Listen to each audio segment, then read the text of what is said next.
சத்தியமா சொல்றேன், பெண்கள், பெண் குழந்தைகள், ஆண் குழந்தைகள் பாதுகாப்பு நம்ம ஆட்சியில் நம்பர் 1 இருக்கும். சட்டம் ஒழுங்கு ரொம்ப ரொம்ப ஸ்ட்ரிக்டா இருக்கும். அரசு பள்ளிக்கூடங்களும் கல்லூரிகளும் முதல் தரமா இருக்கும். போட்டி தேர்வுகளுக்குன்னு லட்சங்களை கொட்டி தனி கோச்சிங் சென்டர் போய் படிக்க அவசியமே இருக்காது. ஏன்னா கவர்மெண்ட் ஸ்கூல், காலேஜ் சிலபஸே போட்டி தேர்வுகளை ஈஸியா சந்திக்கிற வகையில் அந்த ஸ்டாண்டர்டுக்கு ஏத்த மாதிரி அமைக்கப்படும். உயர்நிலை பள்ளி பாடத்திட்டங்களிலேயே அடிப்படை அரசியல் சாசன சட்டம் சேர்க்கப்படும். மாநில மற்றும் ஒன்றிய அரசு அலுவலகங்கள், வங்கிகளின் செயல்பாடுகள் மற்றும் அவற்றை அணுகும் முறை குறித்து மாணவர்களுக்கு தெளிவான புரிதலை ஏற்படுத்தும் வகையில் தேர்வுகள் அற்ற செயல்முறை பாடமாக கற்பிக்கப்படும்.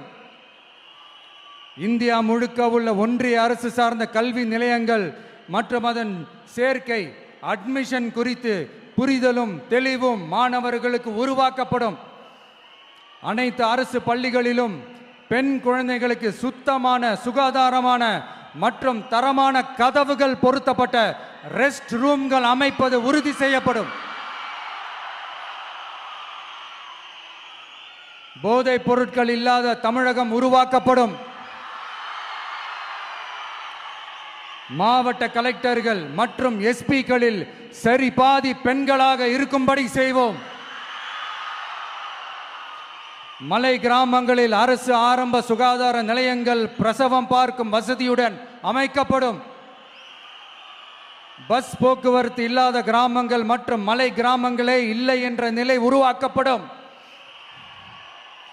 ஏற்கனவே அமைப்பு சாரா தொழிலாளர்கள் அமைப்பு இருந்தாலும் ஆட்டோ, டாக்ஸி மற்றும் லாரி டிரைவர்களுக்கென அவர்களின் நலன்களுக்காகவும் குடும்ப நலன்களுக்காகவும் தனியாக நல வாரியம் அமைக்கப்படும்.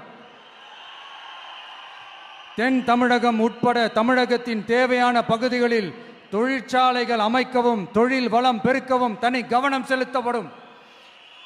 விவசாயிகள், மீனவர்கள் மற்றும் நெசவாளர்களின் கருத்துக்களை அறிந்து அவர்களுக்கான திட்டங்கள் காலத்தின் தேவைக்கேற்ப உருவாக்கப்படும்.